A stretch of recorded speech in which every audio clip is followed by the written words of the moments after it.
90% de las células de nuestros cuerpos van a corresponder a lo que son microbios, que eso también es muchísima cantidad si nos podemos a pensarlo. También otro dato que se me hizo interesante en la introducción es que nos decía que en el humano, un adulto normal puede llegar a excretar con sus heces bacterias fecales que es igual a su peso en un año, que pues es muchísimo, y que alrededor del intestino humano, 1 kilo van a ser pues bacterias en el intestino. La siguiente, por favor. También nos menciona algunos principios biológicos que van a estar relacionados con la ecología que pudimos haber visto en la preparatoria o anteriormente. Estos microorganismos tienen gran diversidad biológica, ya que, como mencioné, tienen estructuras muy diferentes, tienen características que los van a distinguir, que nos van a ayudar a clasificarlos más adelante. También tenemos que esta materia se relaciona con lo que es la bioquímica, la biología molecular y la genética. También tenemos conceptos aquí de lo que es la ecología. Por ejemplo, el mutualismo, el primer ejemplo que nos dan son los líquenes, que estos van a constar de un hongo y un alga. Estos van a funcionar en forma de que los dos se van a ayudar continuamente y no pueden vivir por separado, ya que el hongo le va a dar protección y estructura a lo que es el alga, mientras que el alga les va a dar el alimento por medio de la fotosíntesis a estas dos estructuras. También tenemos otros tipos de, por ejemplo, parasitismo, en el que ya no existe un beneficio, sino que en uno de las partes va a existir ¿cómo se dice? Pues algún mal, porque no va a beneficiarse, sino que va a dañarlo. Y, por ejemplo, también tenemos el comensalismo, que podemos ver en la imagen, que es cuando existe una relación, pero ambos pues son independientes y no existe ningún beneficio ni ningún daño. Y bueno, explicando los líquenes, pues tenemos ahí en la imagen la estructura de como esos palitos cafés con puntitos verdes, sería lo que es, bueno, el café sería el hongo, mientras que el verde sería el alga. Y ahí podemos ver una imagen real de cómo se pueden ver pues en el ambiente. También otra definición que nos menciona el libro es que de la evolución, que esto va a ser una consecuencia de lo que es la biología de la selección natural. Y creo que ya. Bueno, también una gran división que tenemos aquí para empezar nuestra materia es que existen organismos eucariotas y procariotas. Los eucariotas son los que se definen porque tienen un núcleo rodeado con una membrana. También tienen organelos especializados y tienen, pues podemos ver en la imagen núcleo y nucleolo. Mientras que en los procariotas ya no existe una separación entre el núcleo y el citoplasma, sino que está contenido ahí pues en la célula y no tiene esa división. Y ahí podemos ver en la imagen que se define como el nucleoide. También los eucariotas se clasifican en organismos como son las algas, los protozoarios, los hongos y los mohos, que vamos a ver más adelante en su clasificación. La siguiente, por favor. Bueno, ahora empezando a hablar de los virus, pues estos son microorganismos que no tienen la capacidad de multiplicarse, solo únicamente cuando están ya en su huésped tienen esta capacidad. Tienen una gran diversidad y una gran diversidad, perdón, ya que tienen muchas estructuras muy diferentes, como podemos ver en la imagen, pues tienen formas helicoidales, poliédricas, esféricas o muy complejas, como podemos ver ahí. También una gran característica de los virus es que tienen una cápside, que ésta se forma por lípidos y que le va a ayudar a su protección y también le va a dar esa estructura al virus y va a tener como pues la especificidad con la que va a interactuar con su huésped, se la va a dar su cápside. También tenemos que se clasifican en virus desnudos o con envoltura, y los virus desnudos es que no tienen básicamente esta envoltura, mientras que los que tienen envoltura pues sí la tienen. La siguiente, por favor. Bueno, también otra definición que nos manejan ahí es la maduración y su reproducción. Pues básicamente la maduración va a consistir en armar estas subunidades recién sintetizadas del ácido nucleico que podemos ver en la imagen, cómo se van formando. Tenemos que, para empezar, primero se va a unir a la célula por endocitosis con los receptores que tienen en su membrana. Después el virus va a entrar a la célula huésped y después va a eliminar su cápside. Y una vez que elimina su cápside, pues entra al núcleo de la célula y su material genético se va a encargar de traducir toda la información que tiene el virus y así nos va a dar por resultado el ensamblaje nuevo de virus. Y aquí van a participar lo que son los ribosomas y el aparato de Golgi en su ensamblaje. Y ya una vez que están listos, pues son liberados al ambiente extracelular. La siguiente, por favor. Bueno, tenemos también varios ejemplos que nos da el libro. Por ejemplo, el adenovirus, pues que es un virus pequeño que va a medir de 90 nanómetros y solo va a constar de una molécula de ácido nucleico, puede ser ADN o ARN. También tiene una cápside viral y ahí podemos ver en la imagen pues su forma como un hexágono. También existe el mimivirus, que es un virus de DNA que va a infectar a Acanthomeba histolítica. No sé si recuerdan, es una ameba de vida libre y esta es un gran virus que mide alrededor de 400 a 500 nanómetros y su genoma codifica para 979 proteínas.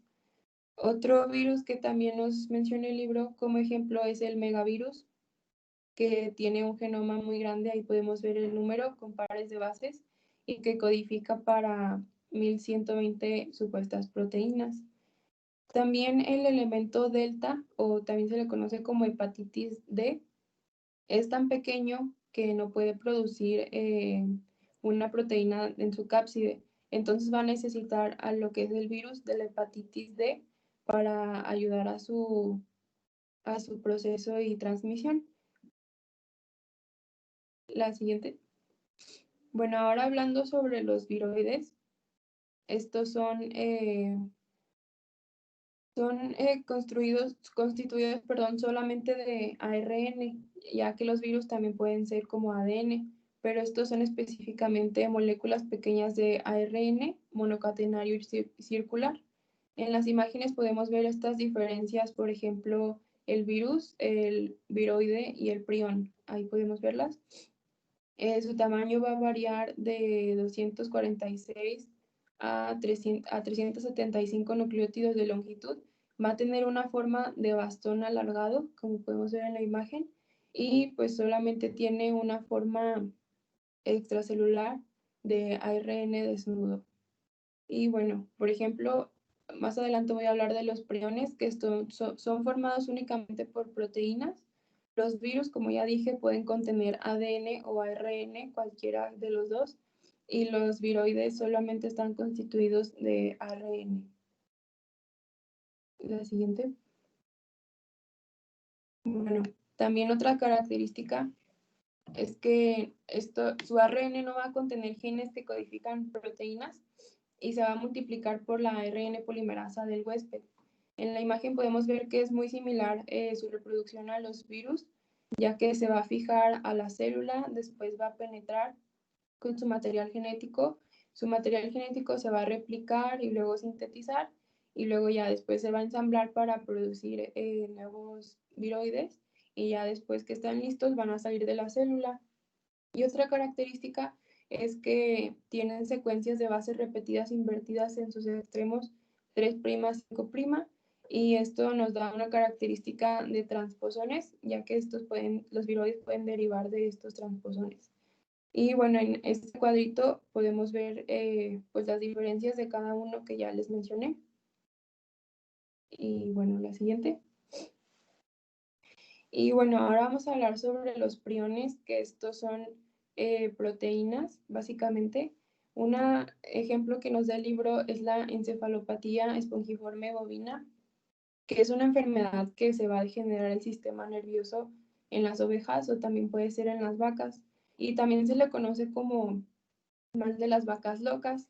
Esta se va a transmitir por lo que es ingestión de alimento para ganado que contiene harina de huesos preparado con residuos de animales de matadero. Y una vez que se ingiere en los animales, pues va a tener varios signos, por ejemplo, va a tener nerviosismo, agresividad, temblor, y esta puede derivar a la muerte del ganado. Y esto se da básicamente por un prión. Estos priones tienen naturaleza proteica e infecciosa. Tienen una proteína priónica que se le llama PRPC, que solamente es codificada por el DNA cromosómico del hospedador y es una cialoglucoproteína.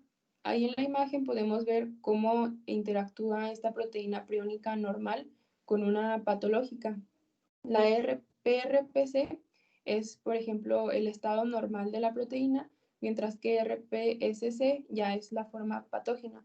Esta va a actuar sobre la forma normal y la va a convertir en lo que es una forma patógena, y esto se va a deber a un cambio conformacional que vamos a ver más adelante. La siguiente, por favor. Bueno, este cambio conformacional a configuración patógena podemos ver en la imagen su forma de PRPC, la estructura que más sobresale, que más es más grande, es la alfa hélice, que tiene un 42% de la estructura, y ya su forma patológica contiene más de lo que es la hoja plegada beta con un 43%. Entonces, estos priones se van a alterar por un prión con configuración patogénica como PRPSC, y estos las tienen las superficies de las neuronas. ¿Y cómo van a actuar? Pues básicamente, como ya mencioné, o sea, una patológica va a conformar, bueno, va a cambiar la forma conformacional de un prión con estructura normal, y va a básicamente a cambiar a todos en forma patológica. Y bueno, varias enfermedades que nos menciona el libro que pueden afectar al humano es el curú, enfermedad de Creutzfeldt-Jakob, enfermedad de Gerstmann-Straussler-Scheinker y el insomnio fetal familiar. Son los que afectan a los humanos por priones. Y ya sería de mi parte todo. Bueno, sí me estoy escuchando, ¿verdad? Sí. Ok, bueno, y ahora sí vamos a continuar con un poco de generalidades de los organismos procariotas. Y estos van a ser un grupo taxonómico que va a englobar a los organismos o microorganismos anucleados que están presentes en la biosfera y pues son microscópicos y nunca forman tejidos diferenciados. Es importante mencionar que los organismos procariotas pertenecen a dos dominios de los tres dominios esenciales en la vida, que son el dominio arquea y bacteria. Y estos organismos, a pesar de que son muy pequeños, son muy importantes, perdón, son muy importantes en la vida y de hecho se dice que incluso si agarras un puño de tierra fértil, puedes encontrar más organismos procariotas que seres humanos en la Tierra. Entonces, por eso, aunque son muy pequeños, son muy importantes. Bueno, en cuanto a su tamaño, como les comentaba, están muy chiquitos, tienden a tener un diámetro de entre 0.5 a 1 micra. Y si se fijan aquí, pues esta es una imagen que encontré muy esquemática que engloba todas las características de un organismo procariota, y puse aquí una imagen de un minion porque tiene una forma muy similar a estos, incluso por los pilis que aquí no se ven muy bien. Pero bueno, como lo comentaba también mi compañera Elisa, los organismos procariotas no tienen un núcleo bien definido ya que tienen una ausencia de membrana nuclear. Entonces el material genético se va a encontrar libre en el citoplasma. Este material genético es de característica haploide y también, como nos comentó Elisa, mencionaba la presencia de una estructura llamada nucleoide. Esto simplemente es la región donde se encuentra el único cromosoma de los organismos procariotas. Sin embargo, hay otras bacterias que pueden tener más cromosomas aparte del único cromosoma que tienen. Ese sería el ADN cromosómico. Sin embargo, existe otro tipo de ADN que es el ADN extracromosómico, que algunos organismos procariotas presentan, que se conoce bien, bueno, es bien conocido como plásmido y tiene una forma circular y también de doble cadena, que tiene la función de poder participar en la transcripción de genes y también en el intercambio genético, como lo veremos más adelante. Y pues no me voy a meter mucho en características específicas de los organismos procariotas, sin embargo es importante mencionar que presentan estructuras para la locomoción, como son los pilis y los flagelos, y también pilis sexuales para la transmisión de genes.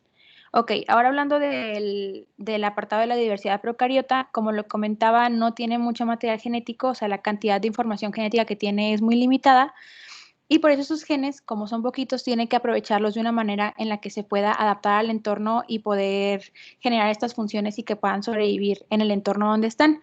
Y precisamente en los organismos procariotas pueden variar dependiendo de, por ejemplo, estos son ejemplos que se mencionan en el libro de diferentes bacterias, como lo puede ser Mycoplasma genitalium, que presenta desde 468 genes, hasta otro tipo de bacteria que es Streptomyces coelicolor, que tiene hasta 7.825 genes. Y como les comentaba que estos genes tienen que ser bien aprovechados para que puedan cumplir con sus funciones, estos van a estar encargados tanto de producir energía para su funcionamiento, la síntesis de macromoléculas y también replicación celular.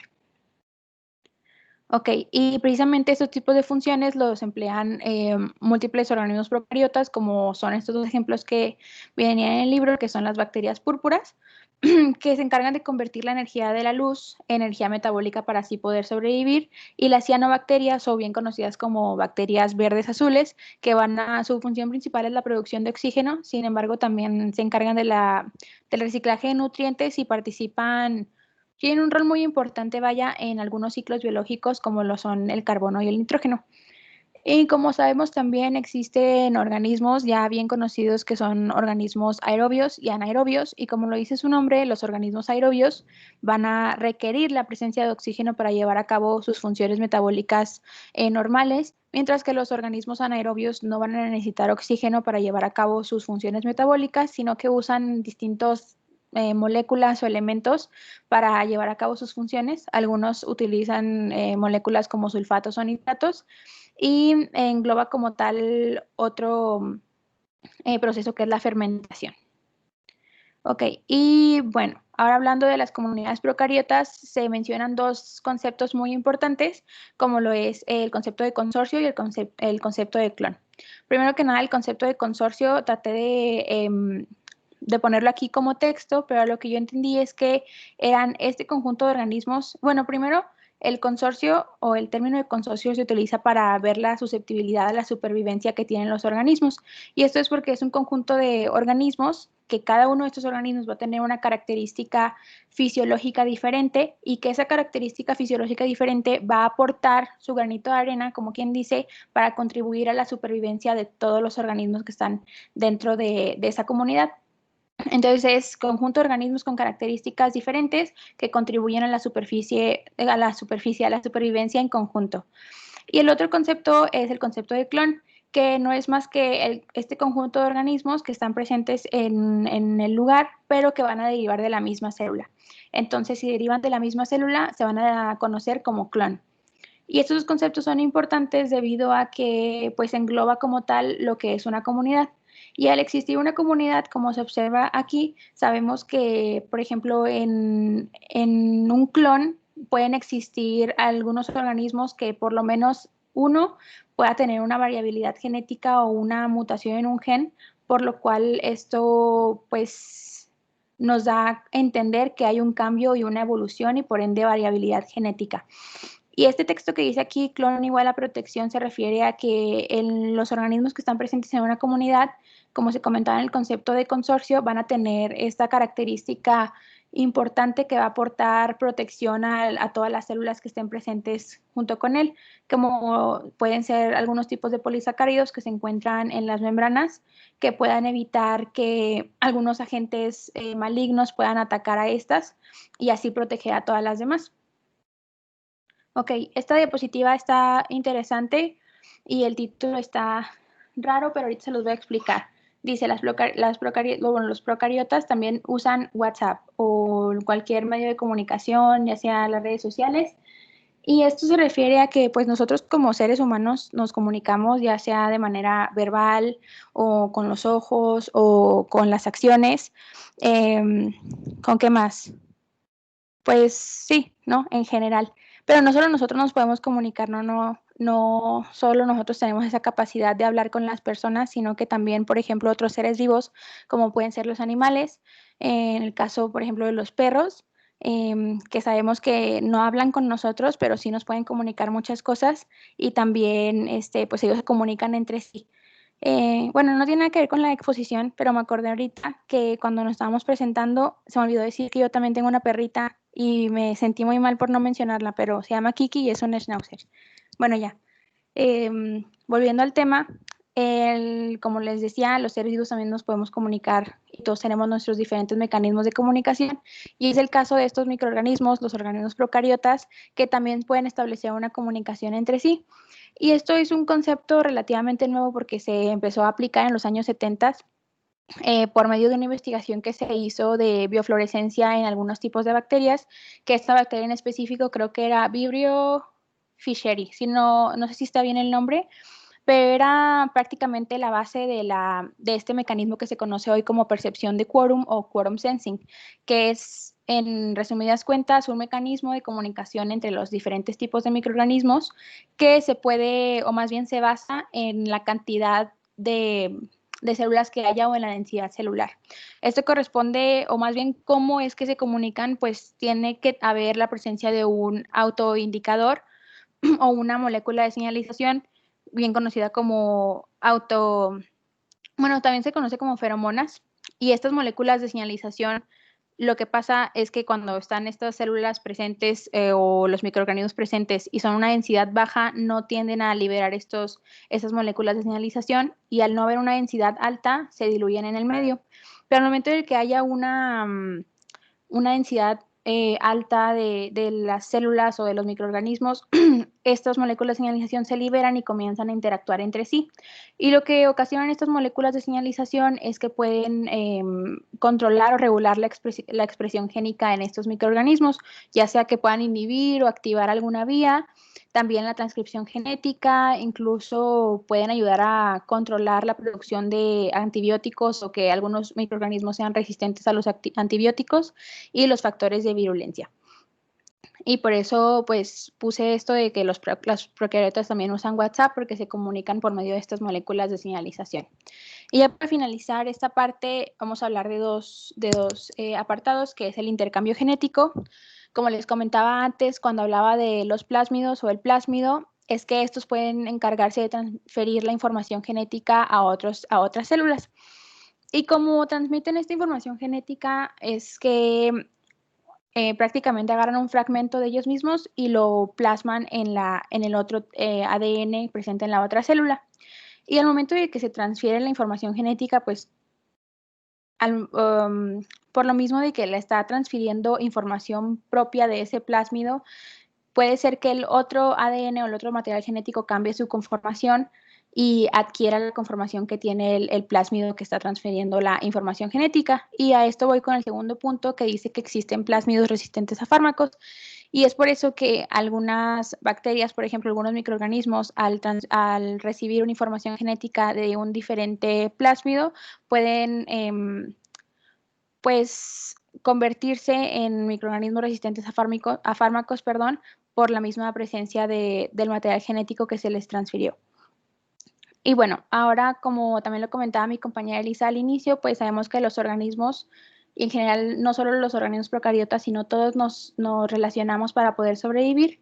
Sin embargo, esta relación que puede, si bien tener un beneficio mutuo, un beneficio no mutuo, puede ir más allá, provocando lo que se conoce como una simbiosis avanzada. Y esta simbiosis avanzada lo que va a hacer es que al momento de ya tener mucha interacción, el simbionte va a perder la función que tenía antes y no va a permitir su crecimiento como tal, independientemente del hospedero como esté. Y un ejemplo que mencionaba el libro era los micoplasmas, que son microorganismos que carecen de pared celular y también carecen de algunos genes que puedan producir ácidos nucleicos o algunas enzimas para su buen funcionamiento y por eso son muy dependientes de los hospedadores. Y por último, también mencionaba que los antecesores o los ancestros, ya yéndonos más atrás de los cloroplastos y también de las mitocondrias, se conocía como si fueran bacterias de vida libre, o sea, bacterias domesticadas. Y estas estaban dentro de las células eucariotas, que es donde están presentes estos organelos, y que por eso se le atribuía que ahora las células eucariotas sean muy especializadas o sean de mayor tamaño, por lo mismo de que había una gran cantidad de estos ancestros, vaya, de estos organelos que eran endosimbiontes, y por eso las células eucariotas se les atribuye que son más especializadas y son más grandes. Ok, bueno, ahora vamos a continuar con todo lo que tiene que ver. O sea, Steffi ya nos dio todas las bases de lo que son la descripción de las procariotas, pero pues para estudiarlas, estos son muchos microorganismos. Entonces, lo que tenemos que hacer es una clasificación que nos permite comprender cualquier grupo que vayamos a estudiar. Y es necesario que esta sea una buena clasificación para que nos permita hacerlo de forma exacta y rápida, que es lo que se busca en una clasificación, encontrar todos los datos en una cierta categorización y que sea más fácil estudiarlo, porque si estudiáramos cada organismo con sus diferentes características, sería muy difícil recordarlos todos. Entonces, por eso necesitamos la clasificación. En ese caso, debemos tomar en cuenta que cualquier característica procariótica puede servir como criterio potencial de clasificación, pero esto no quiere decir que cualquier criterio sea bueno. Entonces, por eso los dividí en criterios útiles y no útiles. Un criterio no útil que podrían utilizar sería decir que los microorganismos que tienen ADN, debido a que hay muchos que tienen ADN, entonces, y se encuentran en todas las células, entonces sería muy difícil categorizar ciertos grupos que nos sirven. O también usar los plásmidos, que como ya nos dijo Steffi, es el ADN extracromosómico, que se encuentra en forma circular. Entonces, este puede o no puede encontrarse en diferentes microorganismos, entonces no serviría como un criterio potencial de clasificación. Y los que serían útiles serían basarnos en la parte fisiológica, estructural, bioquímica y genética. ¿Le das a la siguiente, por favor? Ahora sí, centrándonos nada más en la parte útil, podríamos decir que estructuralmente tenemos a las esporas, que estas van a hacer una especialización en la parte estructural que les ayudan a la supervivencia. Y también la fermentación, ya vimos que hay unas procariotas que son aerobias y anaerobias. En el caso de las anaerobias, pues utilizan la fermentación, entonces sería como la forma de clasificar a este subgrupo.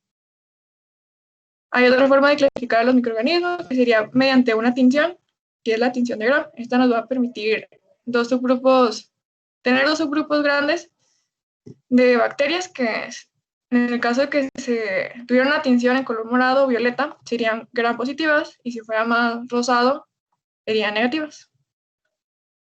Y bueno, con el pasar de los años se han desarrollado muchos nuevos aparatos que nos permiten clasificarlas en base a su material genético, como en el caso de la PCR, que nos permite tener varias copias de su material genético para clasificarlas así. Y, bueno, algo que se ha denotado es que... Ahí se escucha un tempo, ignórenlo, espero escucharme yo más alto que él. El citocromo C se va a encontrar en las procariotas. Entonces, se dice que pues nosotros también lo tenemos, los eucariotas, en la cadena respiratoria. Y aquí se da como que la cierta relación que tenemos para la evolución, en el que utilizamos a las procariotas para unirse a las eucariotas y darnos nuevas características, como en el caso de las mitocondrias, que también era una célula procariota antecesora y se unió a una eucariota. Veas a la siguiente, por favor. Bueno, todavía no se me cambia, pero allá. Bueno, tenemos que dentro de la filogenia, uno de los rasgos muy importantes que ya nos mencionó también Steffi, es que tenemos el imperio de las eucarias y también el de las procariotas, que pueden ser bacterias o arqueas. Se ha centrado mucho el estudio en las bacterias debido a que es más fácil trabajar con ellas, y con las arqueobacterias no tanto, porque, bueno, en primero pues se mueren al contacto muchas de ellas con el oxígeno, o tienden a crecer en una temperatura muy elevada. Esta puede llegar la temperatura a ser cerca del punto de ebullición del agua o mayor a este, entonces pues no es muy fácil trabajar con ellas. Y casi no se utiliza, por eso hay como que más estudios de bacterias. Pero dentro de las arqueobacterias que más se estudiaban antes eran las metanógenas, que durante su respiración pues producían metano, las halófilas, que para su crecimiento necesitan de grandes cantidades de sal, y las termoacidófilas, que aparte de necesitar una temperatura muy elevada, necesitan un ambiente ácido. Y bueno, hay otra relación que encontraron con las arqueobacterias y las eucariotas, que si recordamos un poquito de biología molecular, en nuestro ARN mensajero tenemos, bueno, en el pre-ARN mensajero tenemos exones e intrones, que pues nada más los exones se expresan y los intrones no. Pero las arqueobacterias también tienen intrones. No se ha descrito muy bien para qué sirven, pero están ahí presentes al igual que con las eucariotas. Lo que pues, nos vuelve a recordar esto de que la evolución fue dada por la relación entre las células procariotas y las eucariotas. Ya, le hace la siguiente, por favor. Bueno, no antes. En la parte de abajo, en la que se relacionan los tres reinos, sería debido al último antecesor común universal, que sería como que el ancestro común. Ya, ahora sí, sería todo. ¿Sí me escuchó? Sí, Sí, ok, sí te bueno. escuchas. Antes de entrar a lo que es los protistas, vamos a hablar poquito, el libro nos mencionaba como que una breve descripción de las células eucariotas. Estas vamos a tener diferentes características que les voy a explicar una por una. Primero tenemos que van a tener un verdadero núcleo, que a esto hace referencia a su nombre de eucariota, y como ya nos mencionó anteriormente Elisa, pues es porque tienen una membrana verdadera que nos va a delimitar el núcleo. Además de esto también va a tener lo que son los organelos unidos a la membrana, y esto se va a dar a través de microtúbulos y microfilamentos que van a formar el citoesqueleto, como la imagen que está en la parte inferior del lado derecho. Otra característica es que van a tener flagelos y cilios mucho más complejos que los flagelos que encontramos nosotros en una célula procariota, o sea, va a tener una estructura más compleja. También vamos a tener una integración fisiológica del núcleo y del retículo endoplásmico. Como lo podemos ver en la imagen superior, tenemos una célula eucariota y pues sabemos que el núcleo está estrechamente relacionado con lo que es un retículo endoplasmático, pues principalmente para el procesamiento de las proteínas. Otra característica, pues también su ADN celular va a estar en cromosomas separados y su transferencia genética va a depender de gametos haploides. Por ejemplo, en el ser humano, pues ¿le das otra? Ahí. Necesita un espermatozoide y un ovocito que es fecundado, y estas células cada una son haploides para formar un organismo diploide como lo somos nosotros. Y pues el ciclo de vida de algunos eucariotes se va a encontrar casi siempre en un estado diploide. Por ejemplo, una célula somática de nuestro cuerpo, no, si quieres ya cambiarle. Una célula somática de nuestro cuerpo pues ya es diploide. Y bueno, los protistas informalmente se les denomina que son microorganismos eucarióticos unicelulares, pero ya se ha demostrado pues que también hay organismos multicelulares que pertenecen a esta clasificación. Anteriormente se le mandaba aquí a los organismos vivos, que eran como los extraños y los raros, que no entraban, que no parecían ni animal ni planta, y pues aquí los metían. Y vamos a tener grupos principales, que estos estos grupos se realizaron basados en sus similitudes superficiales, pero ha habido estudios taxonómicos modernos que ya nos han demostrado que independientemente de sus características superficiales, a través de estudios filogenéticos podemos podemos hacer una clasificación totalmente diferente. Por ejemplo, hay una clasificación donde el modo de fango, perdón, también se puede relacionar mucho más con las algas que con mohos de su mismo grupo. Entonces, en esta clasificación solo vamos a ver lo que son las similitudes superficiales. ¿Le cambias? Vamos a comenzar por las algas. Aquí va a entrar todo aquel organismo que vaya a producir oxígeno como resultado de la fotosíntesis. Sabemos que la fotosíntesis es la obtención de energía a partir de la luz solar, que se da a través de estos pequeños organismos, si lo puedes señalar, Estefi, que son los cloroplastos, que tienen un pigmento llamado clorofila, pues que va a ayudar a la producción de energía y oxígeno. Aquí antes se incluía un subgrupo que ya nos mencionaron anteriormente, que son las cianobacterias o algas verde azules, pero pues ya se demostró que estos organismos son procariotas, por lo tanto no entran en esta clasificación, ya que aquí son organismos eucariotas. No todos van a tener clorofila, a pesar de que pues, sean verdes o de un color muy parecido, no todos van a tener clorofila. Aquellos que no tengan clorofila van a obtener su energía de forma heterótrofa. Esto quiere decir que no van a producir su alimento ellos mismos, sino que a partir de otros organismos lo van a obtener. O también pueden ser parásitos de vida libre, como lo es esta alga que está aquí, que es Cephaleuros virescens, no puedo pronunciarla bien, pero si se fijan, tenemos ahí como una planta de un té y hay unos puntitos amarillos, bueno, hay un círculo amarillo con un puntito como café. Esa es la alga que, pues, igual a simple vista no parece algo muy dañino, pero si nos imaginamos en un cultivo muy grande de té, en cuanto a la agricultura, pues esto representaría un daño económico muy elevado. Y pues también estas pueden ser algas unicelulares o multicelulares. Por ejemplo, tenemos la euglena, que es la imagen inferior del lado derecho. Esta alga ha representado como, bueno, ha sido objeto de muchos estudios en China porque esta alga se encuentra en los océanos. Es capaz de captar demasiada cantidad de CO2 y además de que contiene muchos minerales y vitaminas. Entonces, se dice que es como la esperanza del planeta, ya que puede ayudar a reducir la contaminación. Continuando con las características de las algas, pues no todas las algas son buenas y algunas pueden producir neurotoxinas, como lo son la especie de dinoflagelados Gonjaulax. Estas son las algas responsables de producir las mareas rojas. Las mareas rojas son como la imagen del lado derecho en la parte superior, que el mar a las orillas se ve así como una mancha café, como roja, y esto es, o más bien se da principalmente cuando llueve mucho o cuando hay mucha tierra. ¿Por qué? Porque esa agua de lluvia y esa tierra son como un fertilizante para que propague o ayude a la proliferación masiva de estas algas. Entonces, estas algas al proliferarse masivamente producen neurotoxinas, como ya les mencioné, como son saxitoxinas y gonjautoxinas.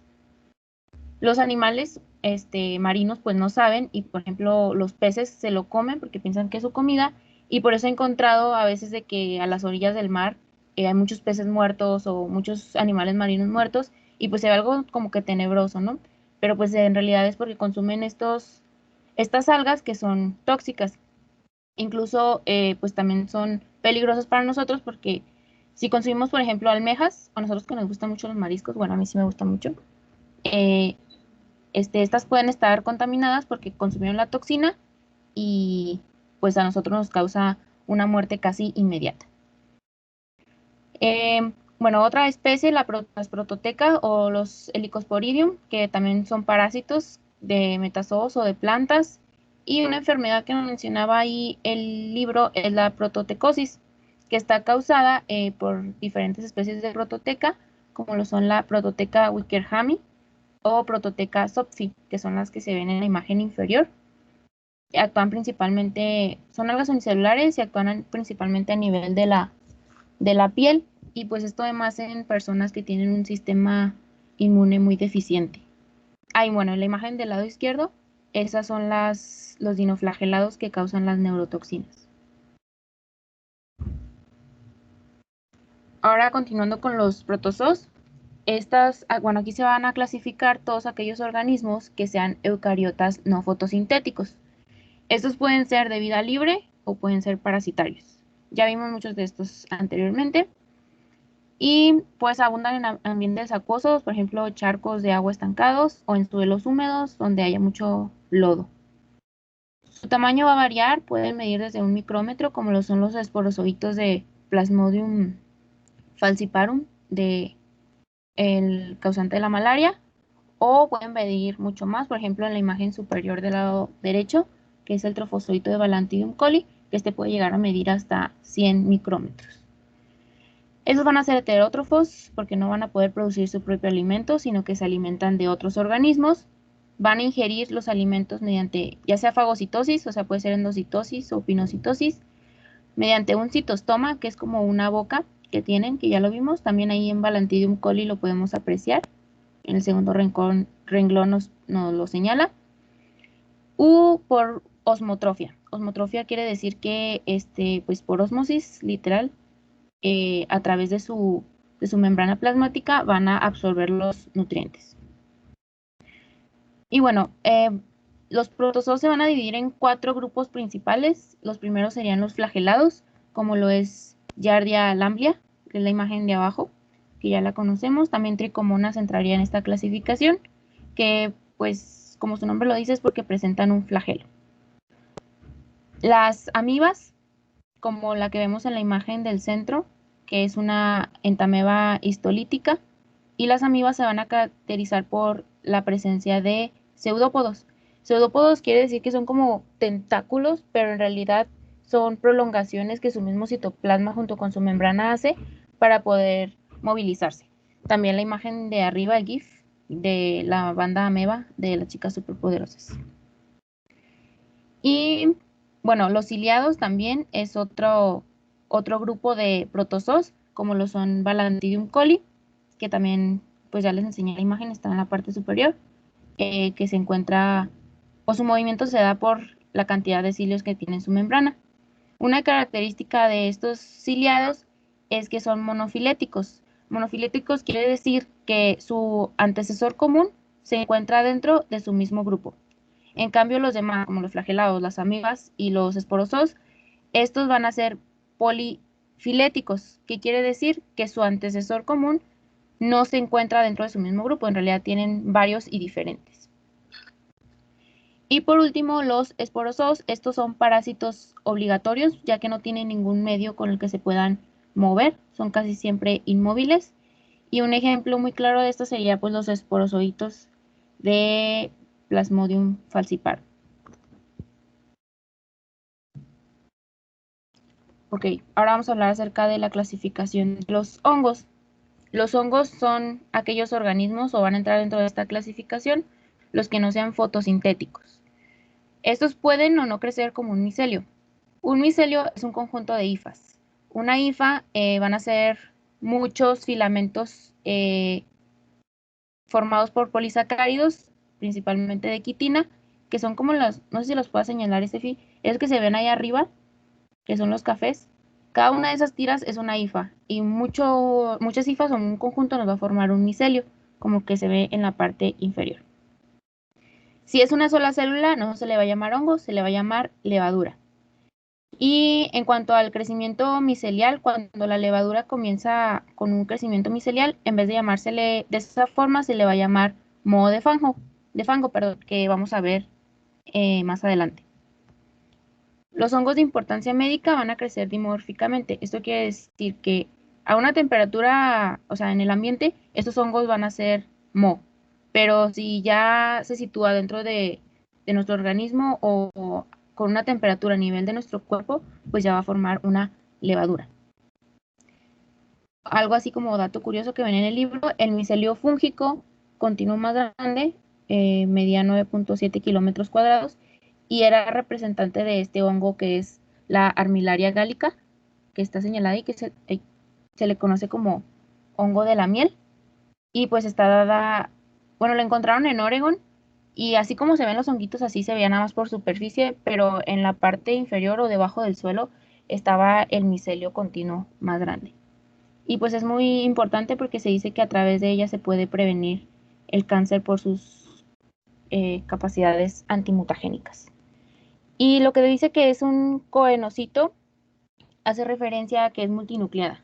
Sin necesidad de dividirse, puede tener muchos núcleos.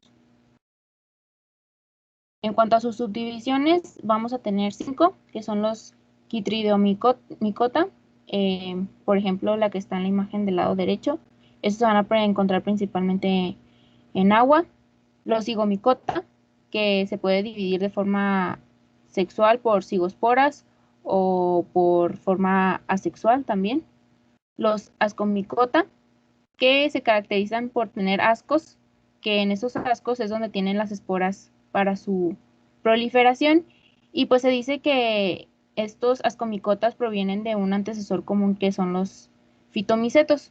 No se tiene comprobado, pero se dice que es como una evolución de estos. Y luego tenemos los basidiomicota, que son los que conocemos también, que son los comestibles, bueno, algunos, no todos, o también ahí entran los hongos alucinógenos, que son los que conocemos como la casita de los pitufos. Y pues estos hongos se dice también que son como una evolución o que provienen, que su antecesor común son los ascomicota. Y pues ya, ¿le regresa un poquito? Los deuteromicetos, ya por último, que se dice que son los, como los hongos sin forma o los amórficos, y son los que también tienen relevancia médica porque pues son los que producen principalmente patologías o que infectan al ser humano. Por ejemplo, este que tengo aquí es un Cricophytum, no sé si lo dije bien, rubrum, y este hongo es perteneciente al pie de atleta. Ya por último, el moho del fango. Este es muy raro. La verdad es que está muy interesante cuando buscas acerca de él. Y pues en una etapa de su ciclo de vida tiene una masa de citoplasma multinucleada, ameboide, y es el plasmodio. Por ejemplo, en la imagen del lado derecho, ese es un plasmodio. Casi no se ve el esquema, pero mira, Estefi, ¿te puedes poner del lado en la parte de arriba? Arriba del plasmodio, en el esquema de abajo. Abajo. Ahí. No, arriba. Mixamebas. Bueno, empieza por las esporas, después se convierte en mixamebas, luego se convierte en un plasmodio, y ya este plasmodio, si ve que es pues un ambiente adecuado, comienza a formar lo que son los cuerpos fructíferos, que son como esos palitos que se ven así como paletas. Una característica de este moho es que si ve que el ambiente no es adecuado para él, deja de proliferarse y se convierte en una forma celular individual. Y pues es el análogo del micelio del, perdón, del hongo verdadero. Son cenocíticos, quiere decir que dividen sus núcleos sin necesidad de dividirse ellos por sí mismos, y que además pues pueden dar células solas, o sea, pueden producir organismos unicelulares. El plasmodio va a seguir a su alimento, se va a alimentar de bacterias frecuentemente, y pues la principal respuesta es el AMP cíclico, que es cuando se va a convertir o no en un organismo, en un plasmodio. O sea, es la respuesta que se da si el organismo ve que es factible o no. Y pues, como ya les mencioné, la fusión sexual de sus células individuales, como lo son las esporas, nos va a producir las mixamebas, y esas mixamebas el plasmodio. Está muy interesante. De hecho, hicieron un experimento donde metieron un moho en un laberinto y pusieron 2 salidas con alimento, y el moho logró llegar hasta estas salidas. Ay, bueno, y pues ahí está Candace arriba, cuando tocó el moho alucinógeno.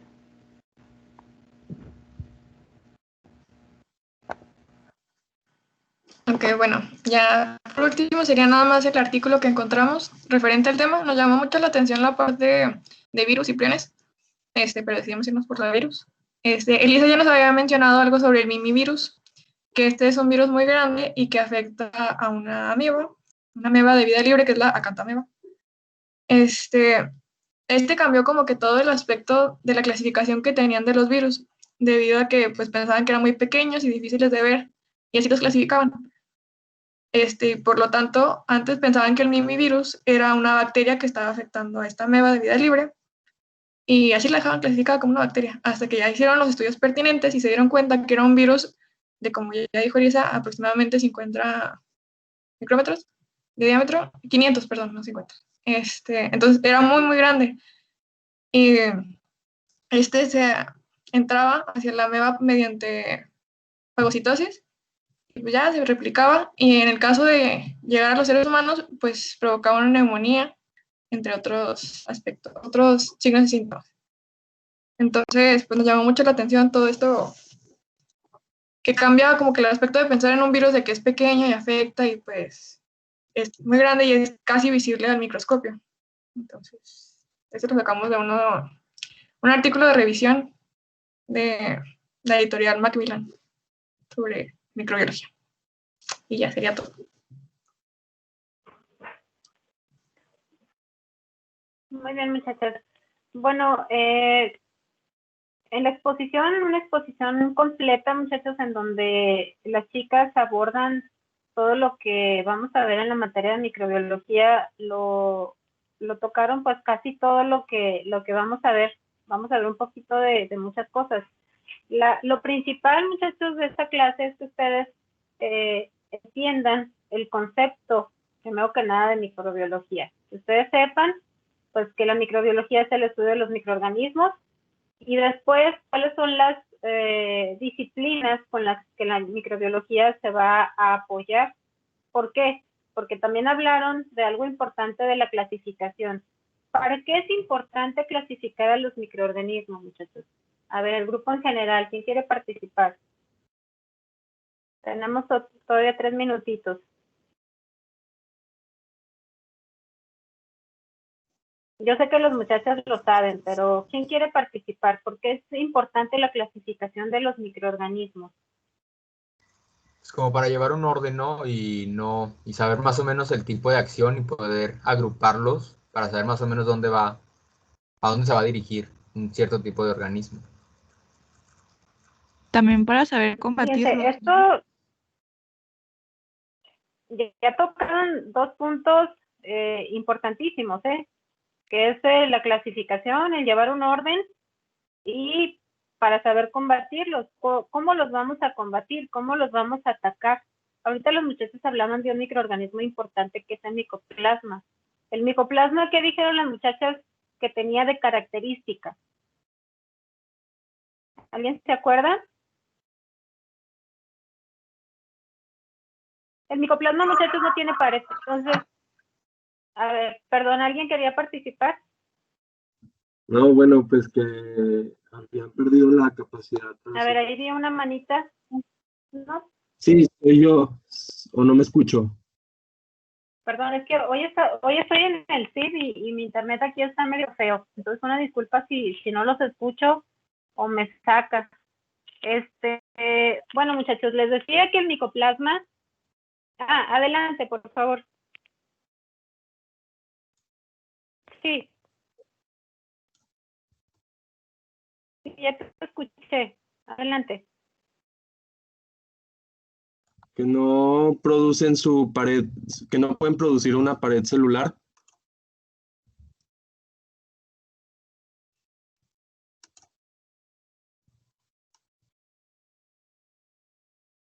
Así es, muchachos. No produce una pared celular.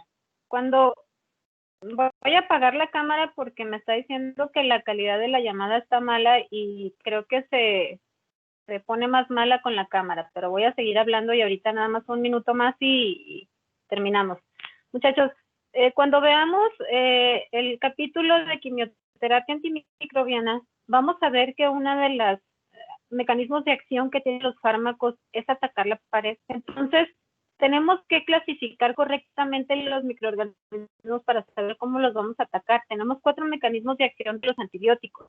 Y si le queremos dar un antibiótico que vaya hacia la síntesis de la pared de la bacteria, y la bacteria no tiene pared, pues entonces difícilmente la vamos a poder atacar. Por eso estas clases de introducción, de inicio, pues son la base, ¿no? ¿Por qué? Porque después vamos a entender todo esto de lo que les estamos hablando y pues ya no tener que regresarnos, ¿no? Entonces, los muchachos hablaron les digo, de toda la base, hablaron principalmente cuáles son las diferencias entre una célula procariota y una célula procariota y eucariota, y los virus también, que más adelante en el capítulo de genética microbiana vamos a ver con detalle estas diferencias de los genomas. Ahorita lo vimos macroscópicamente con el tamaño, con los organelos, cuáles son las diferencias principales, pero también hay una unidad de genética microbiana. Bueno, muchachos, creo que ya son las 11. Los veo mañana. Mañana, primero Dios, a las 11 de la mañana. Y yo creo que mañana no voy a batallar con el internet. Mañana sí voy a estar en mi casa. Y los veo mañana. Cuídense mucho, por favor. Y cualquier duda, pues me pueden mandar ahí mensajitos al Teams. Ahorita contesto un mensajito que tengo por ahí. ¿Sale? Ok, doctora, muchas gracias. Sí, Muchas doctora, gracias, gracias. doctora. Gracias. Hasta mañana. Hasta mañana. Gracias. Mañana. Gracias, doctora. Gracias.